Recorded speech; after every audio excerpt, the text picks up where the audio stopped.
বন্ধু, তোমরা কেমন আছো? আশা করি ভালো আছো, সুস্থ আছো। আমি স্নান করে চলে এসেছি একদম ঠাকুরের কাছে।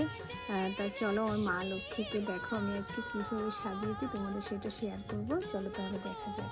এখানে বাবা ভোলেনাথ আছে, এখানে আছে গণেশ বাবাজি, আর এখানে আছে, চলো দেখতে পারবে কে আছে। আজকে একদম গোল্ডেন লুকে সেজে বসে আছে আমার মা লক্ষ্মী।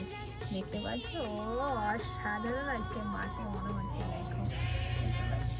একদম স্নান করিয়ে একদম নতুন ড্রেস পরিয়ে দিয়েছি। আজকে কেমন লাগছে আমার মায়ের লুকটা, তোমরা অবশ্যই কমেন্টে আমাকে জানাবে। পুজো দিয়ে দিয়েছি, দেখতে পাচ্ছ? গোল্ডেন, আজকে সব গোল্ডেন গোল্ডেন পড়েছে মা আমার। দেখতে পাচ্ছ কত সুন্দর লাগছে, মুখটা মিষ্টি। দেখো গোল্ডেন কানেরটা পরেছি, কি অমায়িক লাগছে। টিকলি পড়েছে, চূড়া পড়েছে, খুব সুন্দর তাকিয়ে আছে, জল জল করছে। আর মায়ের এটা দেখো, এই যে কপালে দেখতে পাচ্ছ, এটা কিন্তু